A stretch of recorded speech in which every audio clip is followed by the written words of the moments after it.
नमस्कार मैत्रिणींनो, स्वागत आहे तुमचं माझ्या चॅनलवरती. कशा आहात? मस्तच ना? असेच राहा. आज मी आपल्याला मोहिनी एकादशीचे महात्म्य सांगणार आहे. व्हिडिओ शेवटपर्यंत ऐका. व्हिडिओ जर आवडला तर व्हिडिओला लाईक करा, शेअर करा. ज्यांनी सबस्क्राईब केलं नाही त्यांनी माझ्या चॅनलला सबस्क्राईब करा. चला तर मग अधिक वेळ न घालता व्हिडिओला सुरुवात करूया. युधिष्ठिराने विचारले, जनार्दन, वैशाख महिन्याच्या शुक्ल पक्षात कोणती एकादशी असते? तिचे काय फळ असते? तिचा विधी काय आहे? भगवान श्रीकृष्ण म्हणाले, धर्मराज, पूर्वीच्या काळी परमबुद्धिमान श्रीरामचंद्रांनी महर्षी वशिष्ठांना हीच गोष्ट विचारली होती, जी तुम्ही आज मला विचारली आहात.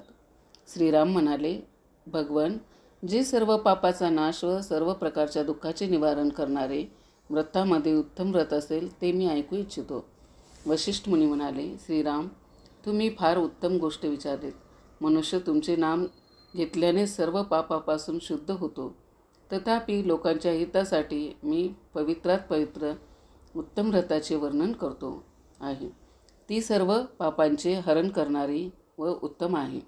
तिच्या व्रताच्या प्रभावाने लोक मोहपाशातून व पापसमूहातून सुटका करून घेतात.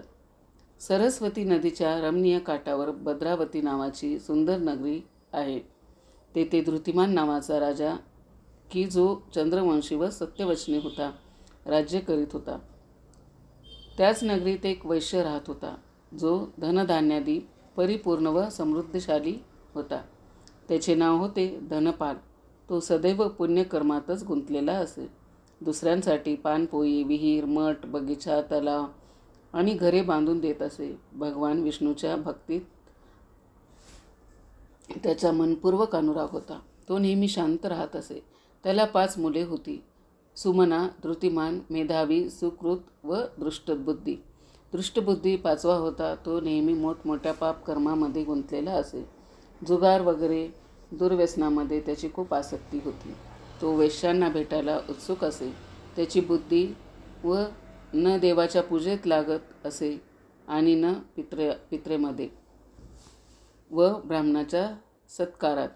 तो दुष्टात्मा अन्यायाच्या मार्गाचा अवलंब करून वडिलांचे धन नष्ट करीत असे. एके दिवशी तो वैश्याच्या गळ्यात हात घालून चौकात फिरताना आढळला. तेव्हा वडिलांनी त्याला घरातून हाकलून दिले व बंधू भगिनींनीही त्याचा त्याग केला. आता तो रात्रंदिवस दुःख आणि शोकात बुडाला. तसेच कष्टामागून कष्ट सहन करीत इतस्त भटकू लागला. एके दिवशी काहीतरी पुण्योदय झाल्याने तो कौंडिन्य महर्षीच्या आश्रमात जाऊन पोहोचला. वैशाखाचा महिना होता. तपस्वी कौंडिन्य गंगेत स्नान करून आले होते.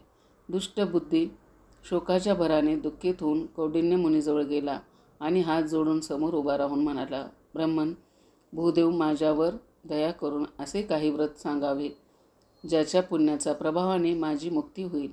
कौंडिन्य म्हणाले, वैशाखाच्या शुक्ल पक्षात मोहिनी नावाचे प्रसिद्ध एकादशीचे व्रत कर. मोहिनीचा उपवास केल्यावर प्राण्यांनी अनेक जन्मामध्ये केलेले मेरू पर्वतासमान महापापेही नष्ट होऊन जातात. वशिष्ठ मुनी म्हणतात, श्रीरामचंद्र मुनीने हे वचन ऐकून दुष्टीबुद्धीचे चित्त प्रसन्न झाले. त्याचे कौंडिन्याच्या उपदेशाने विधीपूर्वक मोहिनी एकादशी व्रत केले. राजन, हे व्रत केल्याने तो निष्पाप झाला आणि दिव्य देह धारण करून गरुडावर आरूढ होऊन सर्व प्रकारच्या उपद्रवांनी रहित श्री विष्णुधामास निघून गेला. अशा प्रकारे हे मोहिनीचे व्रत खूप उत्तम आहे. याचे वाचन व श्रवण केल्याने हजारो गोदानाचे फळ मिळते. कसा वाटला व्हिडिओ माझा? कमेंट करून नक्की सांगा. माझा व्हिडिओ शेवटपर्यंत ऐकलात त्याबद्दल आपल्या सर्वांचे मनापासून आभार.